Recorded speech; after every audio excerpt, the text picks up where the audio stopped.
Morein U.S. defense firms offering to set up production lines in India to win deals worth billions of dollars want stronger assurances they won't have to part with proprietary technology, according to a business lobby group's letter to India's defense minister.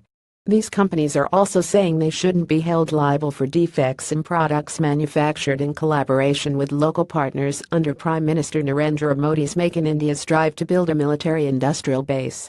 Lockheed Martin and Boeing are both bidding to supply combat jets to India's military, which is running short of hundreds of aircraft as it retires Soviet-era MiG planes, and its own three-decade-long effort to produce a domestic jet is hobbled by delays. Lockheed has offered to shift its F-16 production line to India from Fort Worth, Texas, and make it the sole factory worldwide if India orders at least 100 single-engine fighters. The U.S. firm has picked Tata Advanced Systems as its local partner under the Defense Ministry's new strategic partnership model, under which foreign original equipment manufacturers (OEMs) can hold up to a 49% stake in a joint venture with an Indian private firm which will hold the majority of shares. The U.S. India Business Council (USIBC) wrote to India's defense minister last month seeking a guarantee that U.S. firms would retain control over sensitive technology even as joint venture junior partners. Control of proprietary technologies is a major consideration for all companies exploring public and private defense partnerships, the business lobby, which represents 400 firms, said in the August 3 letter, reviewed by Reuters and previously unreported. To allow foreign OEMs to provide the most advanced technologies, the partnership arrangement between an Indian-owned strategic partner company and a foreign OEM needs to provide an opportunity for the foreign OEM to retain control over its proprietary technology, it said, noting this wasn't explicit in the policy document. Technology transfer is at the heart of Mr. Modi's drive to build a domestic industrial base and cut a reliance on imports that has made India the world's biggest arms importer in recent years. Without full tech transfer in previous arms deals, India's mainly state-run defense factories have largely been left to assemble knockdown kits even for tanks and aircraft produced under license from the foreign maker. Mr. Modi's advisors have vowed to change that, insisting on transfer of technology so that critical military equipment are designed and manufactured in India.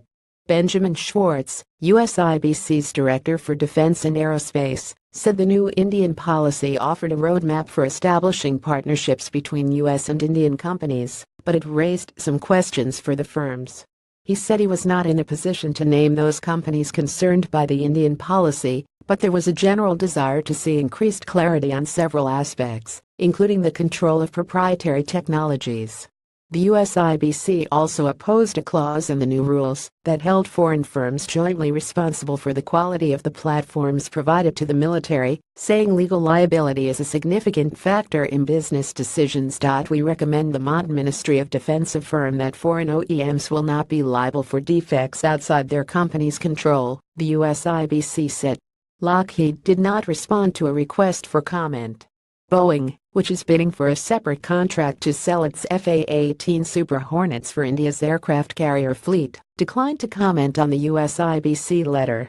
But the company's India president, Pratyush Kumar, told a conference this month there were concerns about Indian private firms' lack of experience in the aerospace sector. Only state-run Hindustan Aeronautics Limited had made planes under license, while some private players were starting from scratch, having never built even an aircraft component. Mr. Kumar said he could not find a single example worldwide of a private enterprise with limited experience building out a plane under transfer of technology. Look at Turkey, look at Japan, look at Brazil, look at multiple countries. In all cases there is a fine balancing act of coupling the capabilities of both public and private enterprise, Mr. Kumar said at a conference organized by the Center for Air Power Studies. India's defense ministry offered no response to the concerns expressed by the lobbying group on the strategic partnership model, which will also apply to building submarines and helicopters as part of a $150 billion modernization drive. But an official, referring to sensitive technology, said the center has made clear that foreign firms can be allowed to raise their stake beyond 49% if the technology they bring is state-of-the-art.